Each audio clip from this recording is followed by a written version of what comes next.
Hello everyone. This is Tobi from the Phuket Meditation Center, and you're listening to the Dharana Meditation Podcast. Let's sit together, calm the busy mind, and explore topics concerning character development, meditative training, and deeper self-knowledge.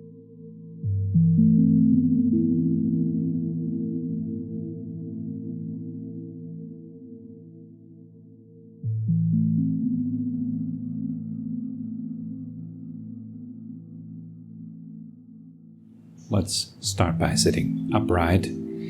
The head is suspended from above, the body is relaxed at ease.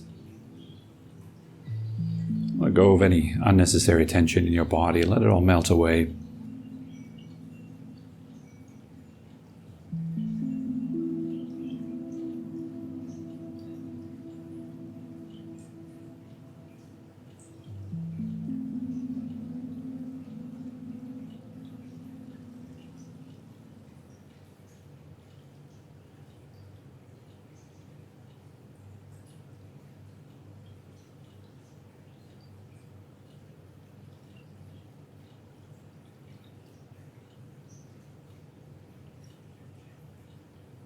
Gradually finding a point where your posture can become still, motionless, comfortable.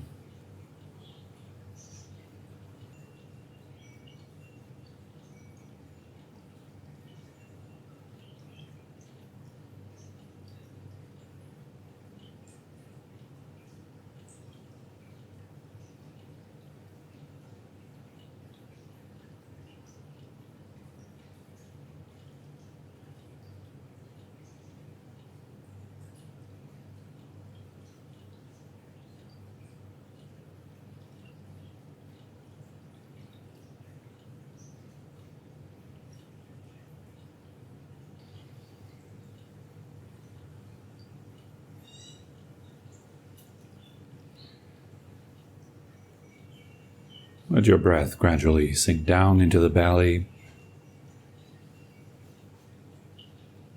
and let the rate of breathing naturally slow down.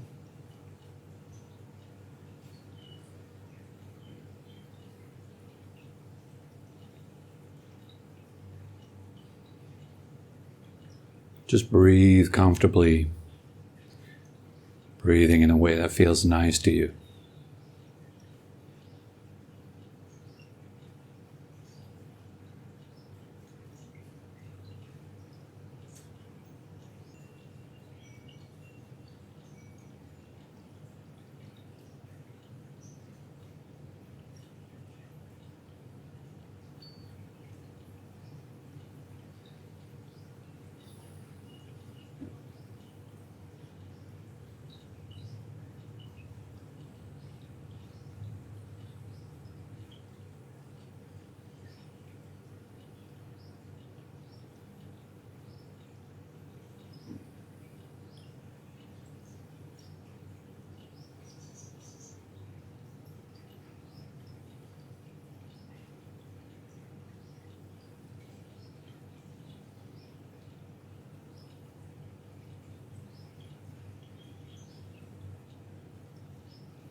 Just give your body and mind some time.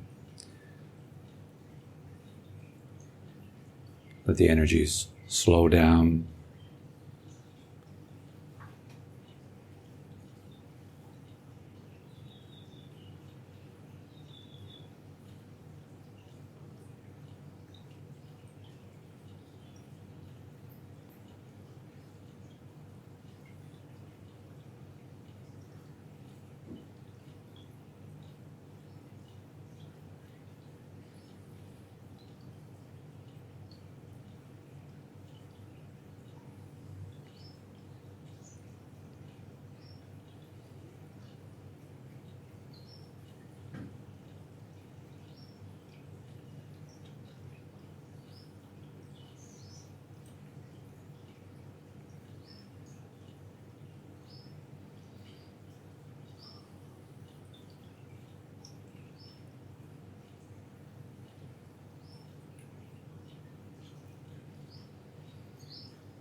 So now as you breathe in, you feel the brain, feel your head.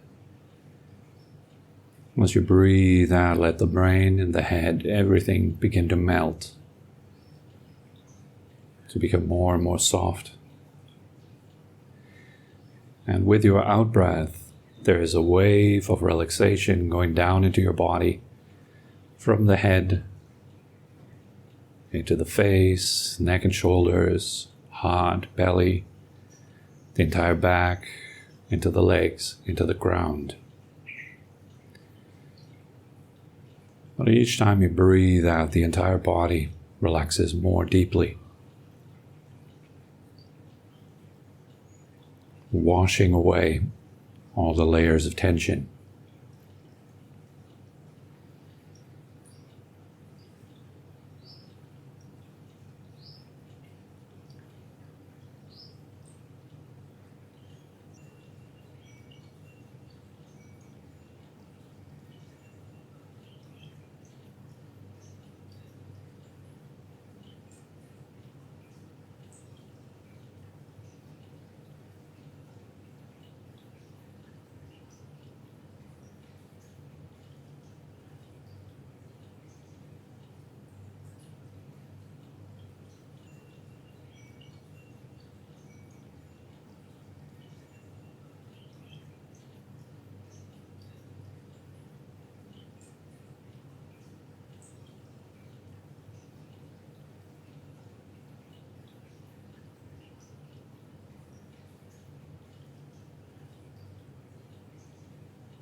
Again and again, just softening, sinking, releasing through the body. With each out-breath, a little bit more relaxed, a little bit more open, a little bit more calm.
Notice how nice it is to release tension, to let go.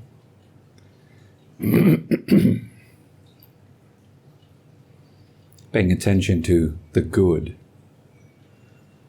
what's comfortable, what you enjoy.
It's almost as if your entire body would become a bit more hollow with each out-breath. A bit more transparent, spacious.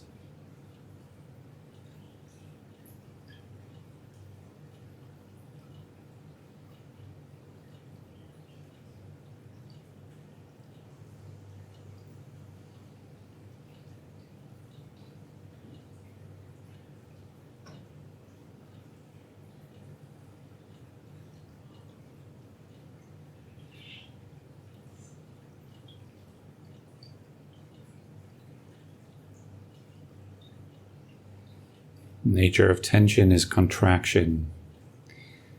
The opposite is opening, space.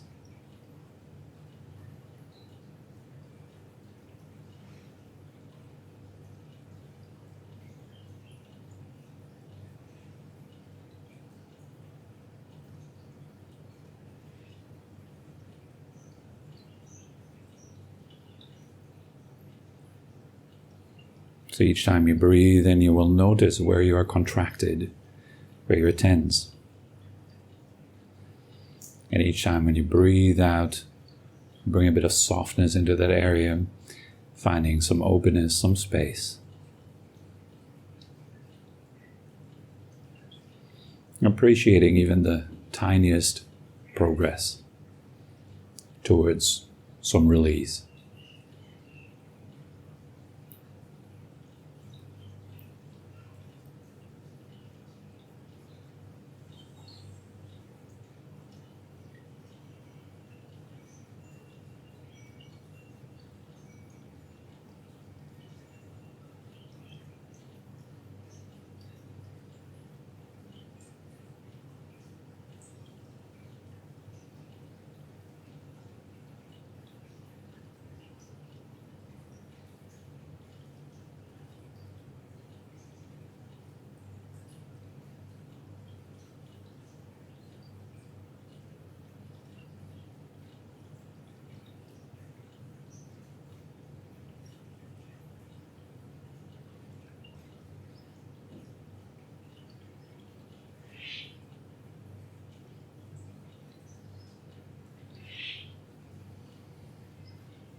As you become more and more centered and settled,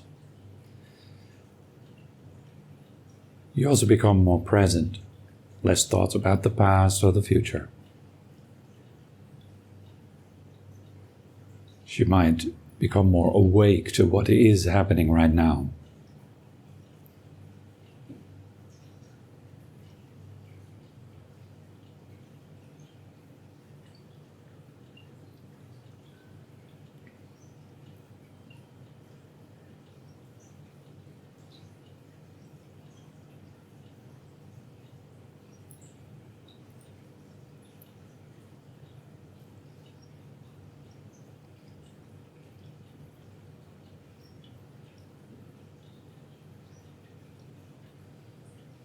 Now let's just spend some time listening to the sounds.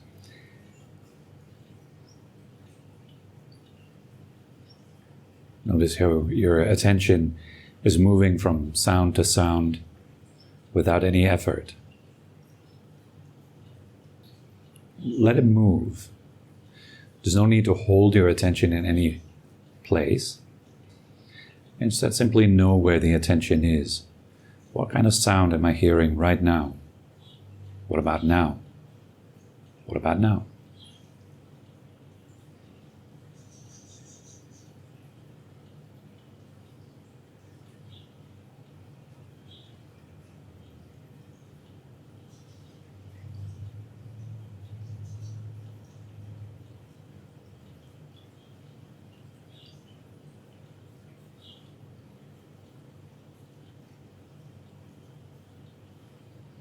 You might begin to notice how your attention jumps from the sound of the bird to the bells, to the fountain, to the aircon,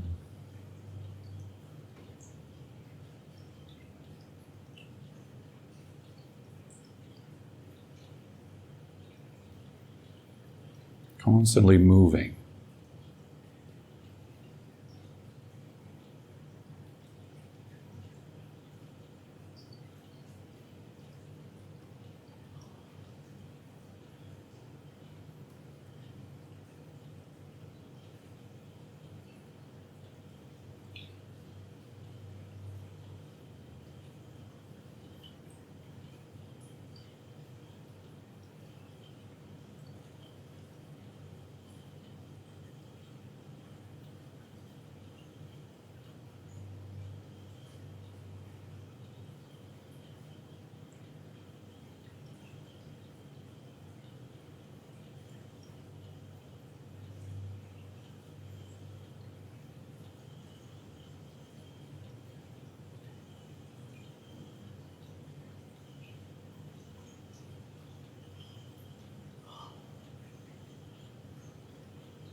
As long as you know what sound you are hearing right now, this second, you're present.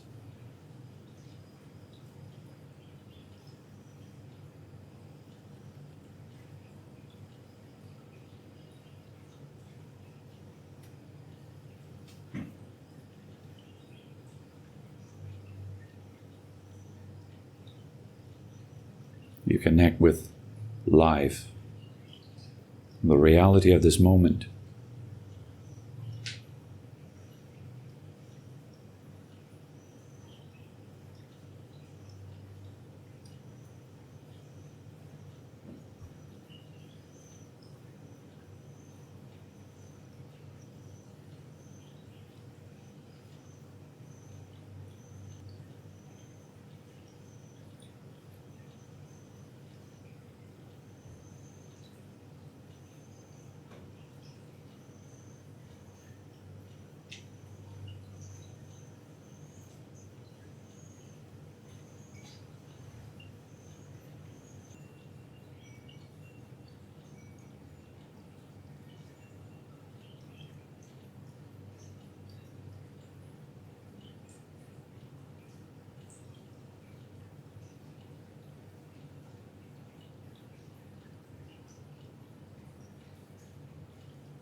Now, just like we were listening to the various sounds,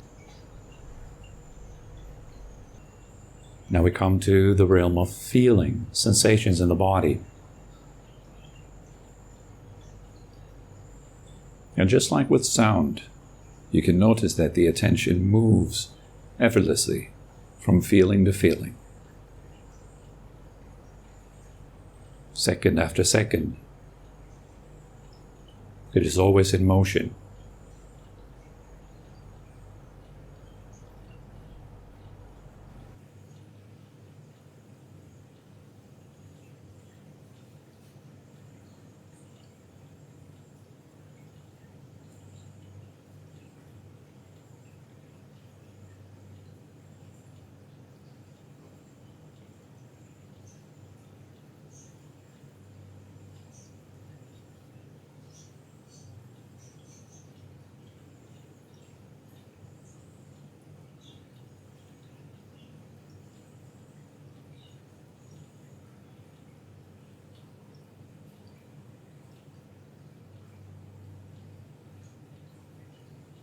And the task is, and it's really, really simple.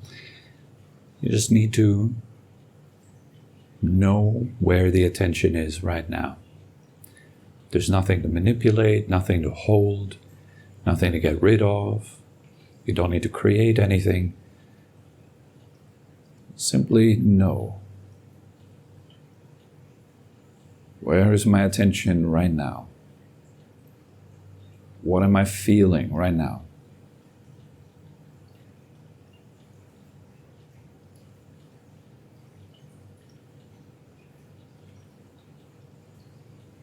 Just like before with sound, you noticed how your attention was jumping from sound to sound. You can see the same inside of your body. Sometimes the attention goes to the hand, right hand, then suddenly moves up to the right shoulder, then down into the left knee, and feeling a breeze on your skin. Suddenly feeling hot, cold, heavy, or light.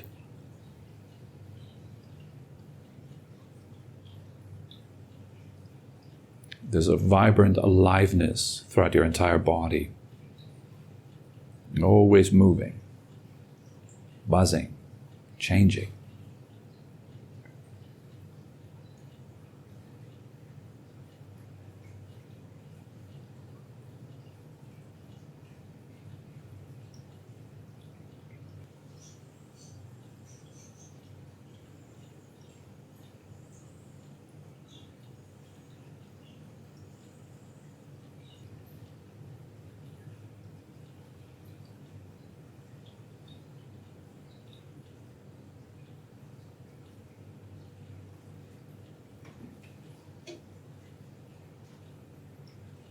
As long as your mind and your body are connected in that way, you're present.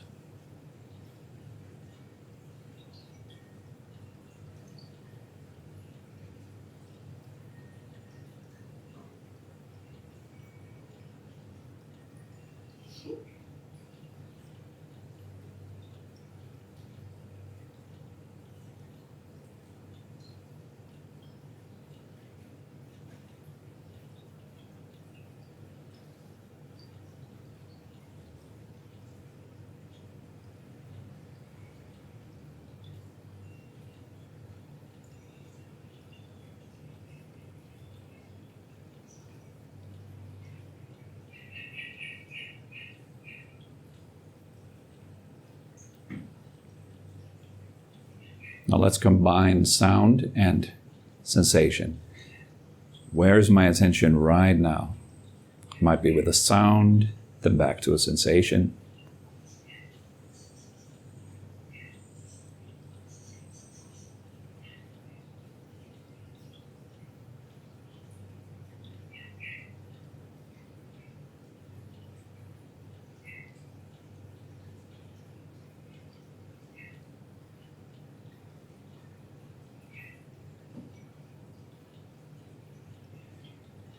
Knowing what is happening while it is happening.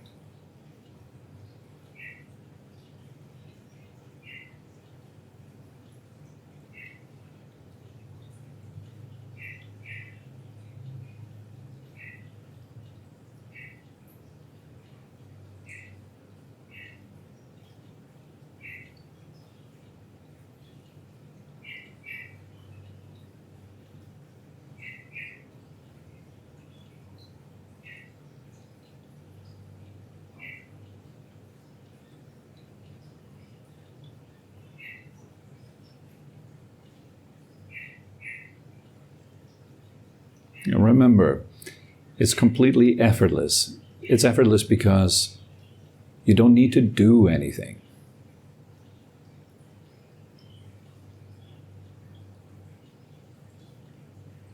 You don't need to build anything or get rid of anything. It's simple recognition, short moments of recognizing. Where's my attention right now? Yeah. It's in my left shoulder. Now it's with a bird. Now it's with a fountain. Feels my right hip.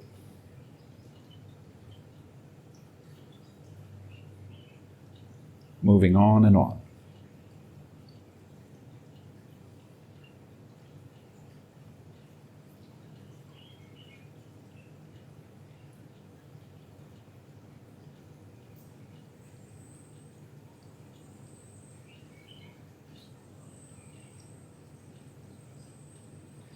If you feel like you're struggling right now, then it indicates that you're trying to produce some state, you're trying to become something that you're not. The task is to recognize what you are, not trying to make yourself into some perfectly concentrated little robot or something. But simply connect to the truth of this moment as it is, not as you would like to have it. There's nothing to produce. Relax and rest.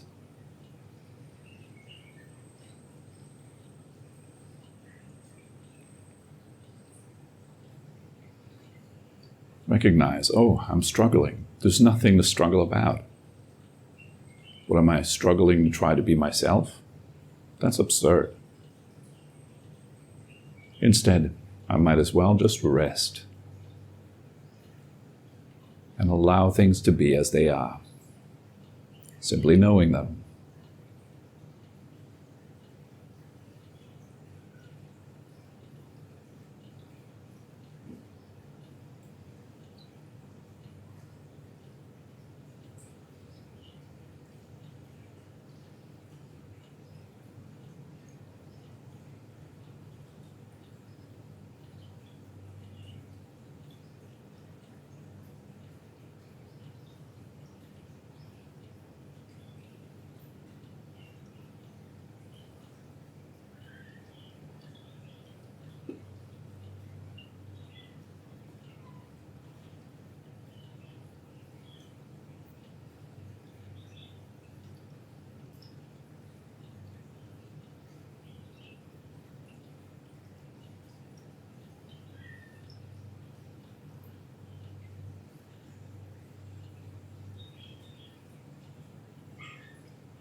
And just like there are sounds and feelings, there are also thoughts,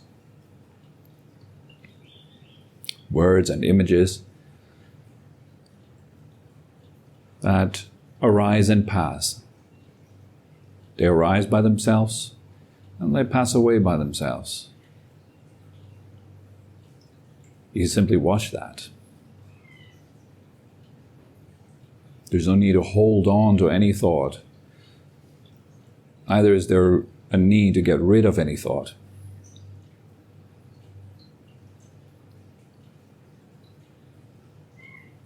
Just like the sky that doesn't need to hold on to clouds or get rid of clouds. It simply provides space.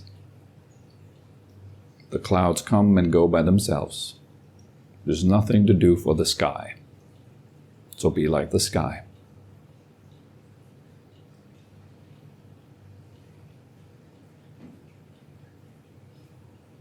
Rest.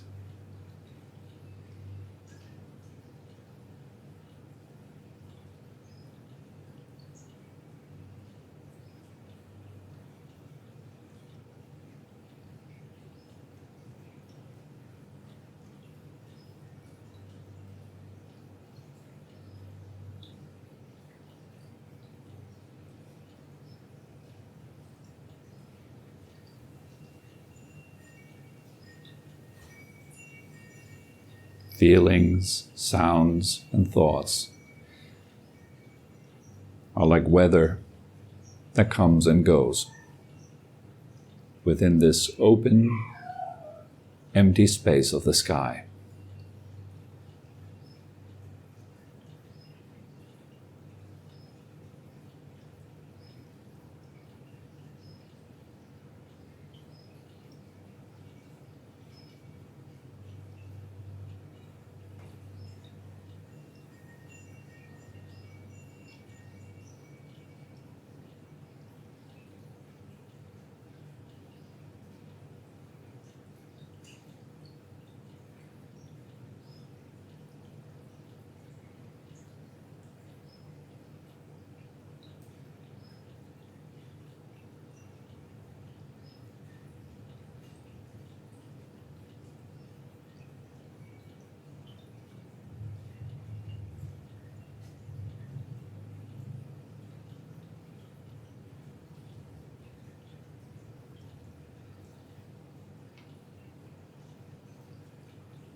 And in your own time, if you like, you can slowly come back and open your eyes, gently stretch a little bit.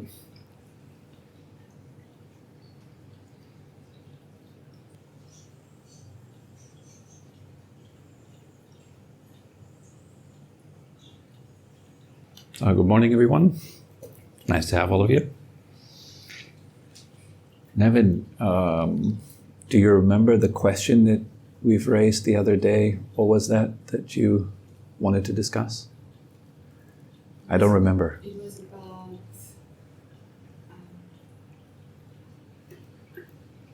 the people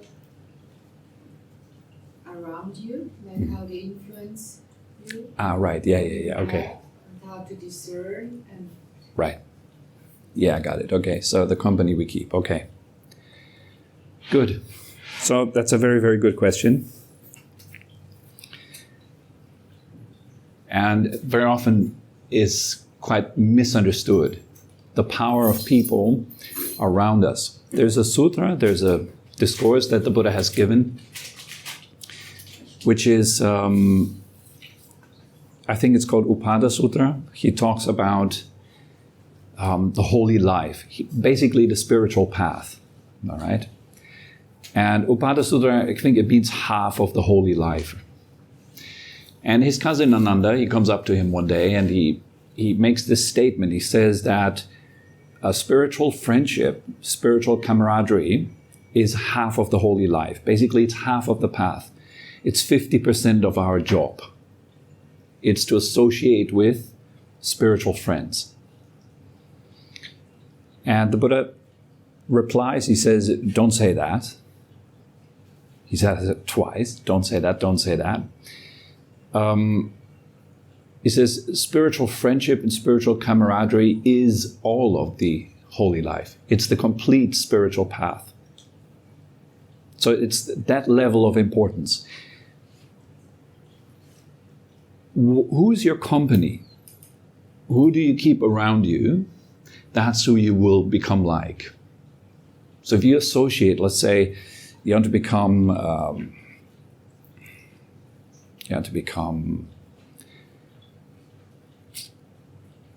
very skilled golfer or carpenter or whatever, then it's wise to associate with those who do have the skills and spend a lot of time with them. Because their lifestyle, their vibes, their nature, their actions, their activities, they color off on you. And this is something that we cannot prohibit. We might feel like I'm very strong, I'm very independent, I can do whatever I want, and the environment doesn't matter. But that's actually not true. The environment matters a great deal. The environment shapes you. It determines who you become. So it's a very wise thing to humble ourselves and to actually follow those universal laws of causality. There's a cause and there's a result. The cause of becoming what you want to become is to enter an environment in which there are people who already embody what you want to become. That's the fastest, most direct path. You can try any which way you like. You might think, I'm very powerful, I'm an exception, I'm very strong.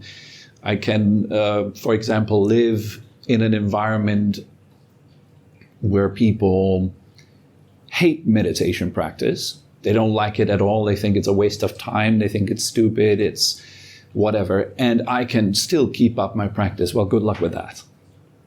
Try. Give it a shot. Try to surround yourself with people that really don't like what you do and try to keep up your practice in that environment.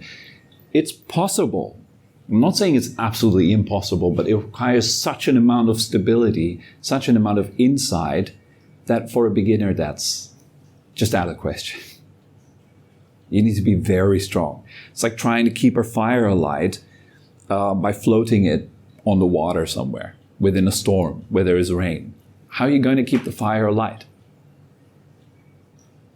The fire might think, I'm a powerful fire, I'm a strong fire. It might think that as long as it's in a dry condition and as long as there is enough fuel and so on, the fire might think, I am very powerful, I'm very bright. It doesn't matter where I am. Well, put it into water and the fire will quickly learn that it does matter where it is. In a similar way, it does matter where you are, what you do, who you associate with. Who you associate with is up there on the list, the number one. If you want to get good at anything, associate with people that are good at it. Same thing applies to meditation practice, so the entire spiritual path, not only just meditation practice as a small facet of the spiritual path. So let's say you want to get good at meditation practice. Maybe you don't have interest in going all the way or going deeper into the spiritual path. Maybe you just want to stabilize your mind. You're going to have a little bit more power in the mind and body, a bit more health, a bit more rest, be a bit more successful at what you do in your life. Then, yes, meditation practice can help you get there. It'll be an outcome of meditation practice. But what's the outcome of meditation practice dependent on?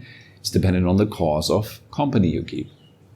Now, company that we keep can be a couple of things. It's not as strict as you need to have physical people around you who are doing that, or visit a meditation group regularly or something like this. It also means the books that you read, the videos that you watch, basically whatever content you consume is something that will be integrated into your being. So we're not only just, you can say it's about what you consume, not so much only about the company that you keep, but whatever you consume. You can think about what you consume as part of the company that you keep. What kind of videos do you consume? This is food that you consume through your eyes and your ears, and your mind will digest it. And the end product of the digestion is your body, your habits, your character, your nervous system, which become automated. If I continuously watch a very particular, say, a violent, divisive content, left complaining about right, right complaining about left, and I'm constantly consuming that content, I will gradually become somebody that effortlessly complains about the other side of the spectrum, not the one I am on, but my enemies. If I'm on the left, I complain about the right. If I'm on the right, I complain about the left. And it's effortless. It becomes you, meaning your nervous system learns from the mental states that you inhabit. That's the principle of embodying something that you keep in the mind. It begins with a simple idea. You have an idea, and then you have it long enough, and you start to grasp it. You start to get interested in that idea. You start to pursue it. The idea becomes more concrete. It becomes more stable. It sinks down into the realm of form. You begin to feel it. You begin to envision yourself as embodying that idea already, and that then gradually leads, it's kind of dripping down like steam. It's very insubstantial. It becomes a rain cloud, and then it begins to rain down into the body through your emotions, through your feelings, through the way you direct your attention persistently to that idea. That's what you become. So what you're paying attention to is something that not only you feed and you nourish, but it is also something that in turn nourishes and feeds you. It decides what you become. Like the food that you eat. If you eat a banana, if you eat a bread, whatever you eat, then you will notice that what you eat, part of what you eat becomes your body, doesn't it? So, in the same way, part of what we eat through our eyes and ears, the informations, the videos, the books, the conversations that we have with people around us, and their energy and their topics that they maintain, they have an impact on you, just like food, and you will digest it. Just like your process of digesting food, the process of digesting information and vibes from your environment happens completely unconsciously.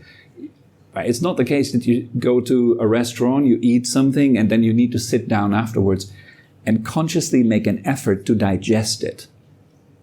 Have you ever tried it? It's absurd. It's an absurd thing to try, right? It's like trying to grow your hair or something like this. You don't need to do anything to make that happen. It happens by itself. Beating your heart, hair growth, nails growing, getting older. All these are things you do not have to do. In the same way, digesting food is not something you need to do, or digesting information is not something that you need to consciously do. Your mind does that. That's why it's important that we associate with things that are worth digesting. Some of you may be quite picky about their foods, right? You think, oh, I can only eat this. It's got to be gluten-free. It's got to be vegan. It's got to be this, that. And you're very careful of what you're putting into your body, right? But then on the other hand, you're totally careless in what you're putting into your mind. Or watching like really negative content, or gossiping about other people, or, thinking about what's wrong with the world continuously, complaining about it over and over and over again, hammering it in, making it more solid, making it part of your body, part of who you become, making it automated. Well, what you do a lot in your mind, it becomes automated in your body. So you don't have to consciously take care of it later on. It will do it for you. Just like driving a car, in the beginning you had to pay a lot of attention to do everything right. But then as time passed on, you can now have conversations, you can be completely distracted while driving the car, to a point where you don't even notice where you're going until you arrive. You're listening to music, having conversations, thinking about what happened before, what will happen next, being almost completely oblivious to the street. Even the traffic light, you notice it half consciously. It's red, so you stop. Or there's a queue in front of you, so you stop. It's kind of barely conscious. You don't need to make an effort. Oh, there is a red light. This means I have to now push the pedal of the brakes with a certain pressure that's just enough so the car stops properly. That's for the beginner, that's the case. If you do it often, it becomes who you are. Like the car becomes an extension of your body, an extension of your person, your mind. In the same way, when you are sitting in the car of your environment, that you are taking a certain direction. Now, if you are sitting in the car of people who hate on meditation, forgive the crude example, but let's just make it simple. They hate meditation, so you're sitting in that car, you will, as long as you're sitting in that car, assume the direction. Even if you're trying to hold against it mentally, it takes so much effort to constantly hold against something, all that effort goes away from your practice. It takes your energy and strength to defend yourself. Even psychically, it doesn't have to be verbally. You don't have to defend yourself physically, like, let me meditate, stop tickling me or something like that.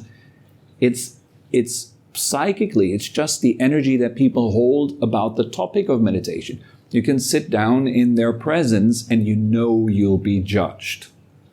That takes mental effort to keep that out, so you can focus on your practice. There's some people who live in a relationship where their partner really disapproves of meditating. They don't like it. What are you doing? You're wasting your time. Sitting there every morning, like, do something productive. Do the dishes, clean the house. Do some activism, whatever. Make the world a better place instead of just sitting around. And that energy that is coming your way, their intentions, their mental states have an impact on your mental states. Mind impacts mind. This is an invisible phenomenon. Doesn't mean it doesn't exist. There's lots of invisible things that follow their chain of causality that we acknowledge that exist. Take viruses, for example, bacteria. We don't see them, but we know they exist, and we know their dynamics, so we can protect against them and so on. The same goes for the mind. So let's summarize. For now, company is not only the people that you have around you, but also the things that you consume through your eyes, your ears, and so on. So you have a choice, knowing that. Now you are basically confronted with a choice. What do you want to become? That's a very important question to ask ourselves. So what do I want to become? What's your potential? What could you become?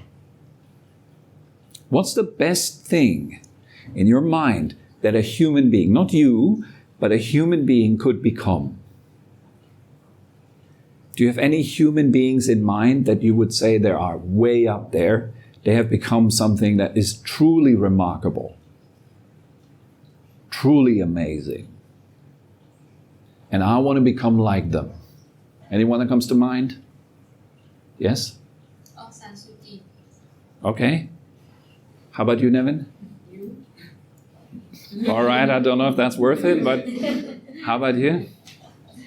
I just think of the great, like, saints, like Jesus comes to mind. All right. That's all of it. All of it. The great saints. Yes. Mother Okay. Teresa.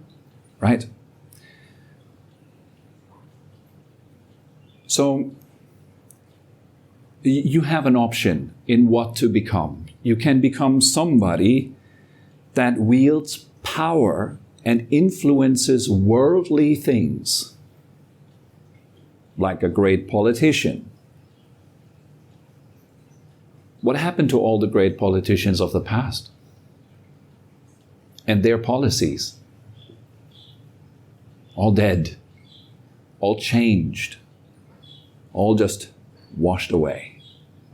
Because people change throughout the ages. Look at countries. It's a beautiful map of the world that you can watch online. There's this map, you can see all the maps of the world rapidly changing through the centuries, the millennia. It goes really fast. It's in what's that, time lapse. They show it like a time lapse of how the world changes. What countries have been a country and are not a country anymore? Been invaded, been taken over, having integrated into other countries, just constant change. Just like your cells, like your body, like everything is getting older, it's passing away. Great, wonderful things arise and turn into absolutely horrifying, ugly things. And then back again to wonderful, back again to ugly. Round and round and round. Do you have an idea, something like, if I was in power, I could make the world perfect? You got an idea, something like that? If only everyone was more like me, the world would be wonderful. Secretly, a lot of us hold this idea, and we can do that even in groups. If people would be more like us, the world would be wonderful. Like, right? If everyone would be meditating more, like, would be more mindful, and that the world would be a wonderful place. So how do you enforce that now? What are you going to do? Are you going to force people to meditate?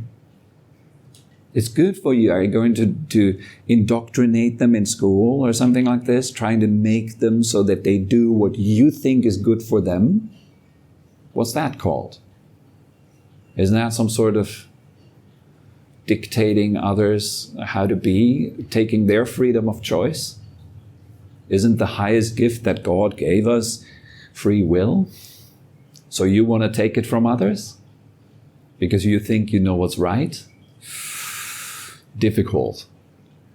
But worldly leaders operate on that principle. It's about power.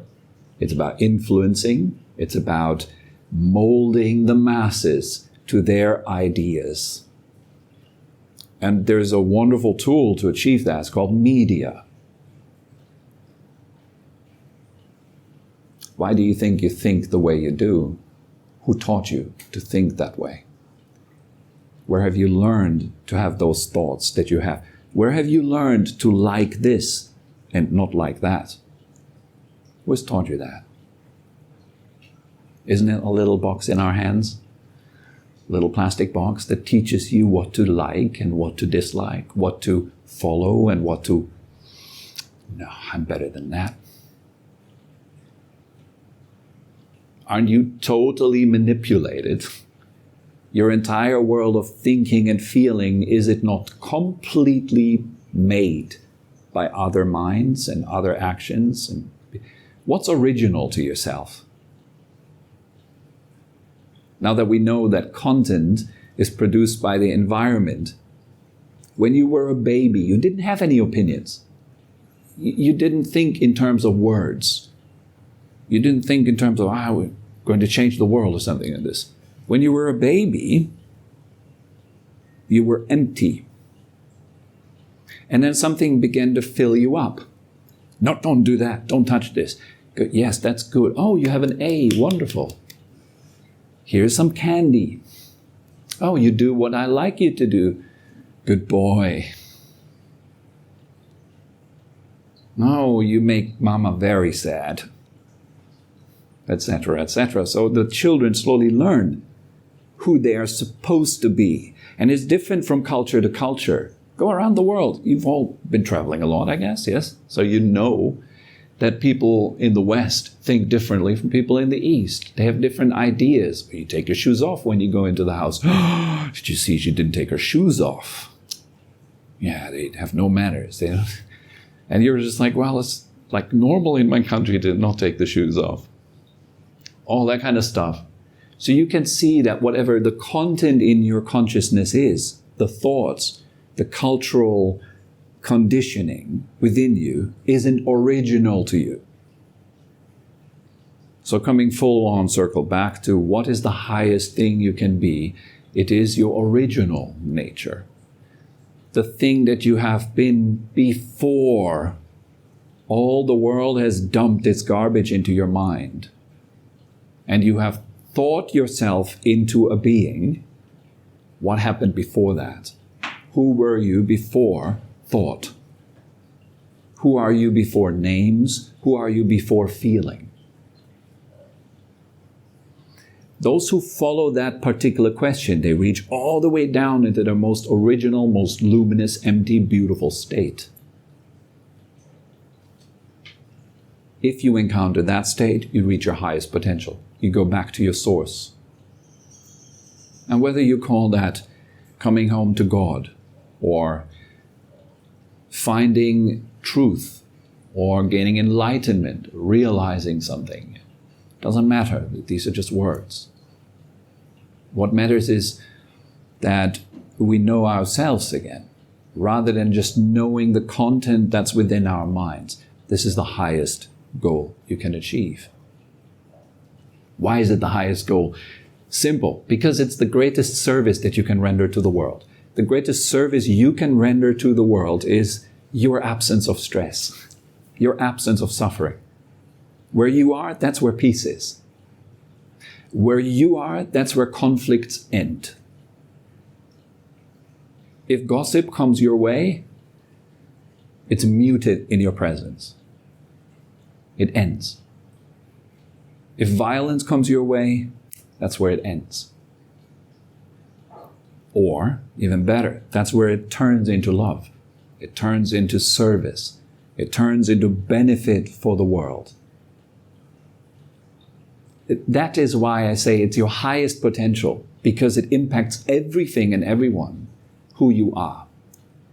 And if who you are right now is full of ideas and full of noise in our minds, then yeah, we just are like everyone else. We would then contribute with noise. So who could we associate with that leads us to our highest potential? Well, people who are free from noise. People whose minds are clear, empty, kind, loving, open. So seek them out. Spend a lot of time with them. Absorb the energy of such people. It's worth your time, worth your energy. And that will eventually change who you become. It'll change your direction into something that is meaningful and good for yourself, friends and families, even your enemies. It'll be good for your enemies. It'll calm them down. It'll help them to forgive. It'll help them to let go of their suffering, which made them your enemies in the first place. What makes us enemies, which makes us disconnect, is just simply our suffering that we carry. It makes us bounce off one another like magnets that are facing NN and SS. They're just bouncing off each other. Connection, compassion, kindness, love is the answer. And as cheesy as that sounds, that's your highest potential, and that's your duty as a human being, I would believe so, to develop, to give to others, to share yourself in your highest version with the world. So associate with people who do that, who strive to do that at least, who try, All right, that's all that comes to mind for that topic. I hope that clarified a little bit the question you've had. Yeah? Yeah, and follow-up questions. All right, go ahead. Yeah. So to associate, it makes always sense. Thank you for that. But also, then again, those people also that are together with we who are not as accomplished as those people. So are they running away from me because I'm like the one that is lacking in the skills, And then again, when we're talking about compassion. Right. So it's they have compassion for me, but also for themselves, right? Because Yes. they want to free them from suffering. Yes. But I'm like also the one that is disturbing them. Then. Yes. So you want to associate with people who are not disturbed by suffering. Okay. Right? That means those above you in pay grade, say, like those who are higher than you in attainment, meaning they are not bothered by suffering the way you are. Don't assume that what you experience, which might be in your case the rejection of those who are disturbing you, that this is what they do. There's a common misconception, really. I've had that for a long time. I was thinking that I'm a nuisance to my master for a long time. That I'm bothering him, that like my lack of stability in my practice is annoying him. That's what I thought. It's like, I'd rather not associate a lot with my friends on the path because I might bother them with my own lack of integrity and power on the path. But that's not the case at all. For us, the job is devotion. So you want to devote yourself to truth and to those who embody truth and those who practice truth. You want to devote yourself to love and compassion. And if you do that, love and compassion will always find a way to even operate through those who may have a hard time with you because of our defilements. It will allow them to actually help you because you're open to it. You're open to be helped. You're not stubbornly trying to remain who you were. You want to become greater. It's got another guest. Yes. Get out of my house. Yeah. All right.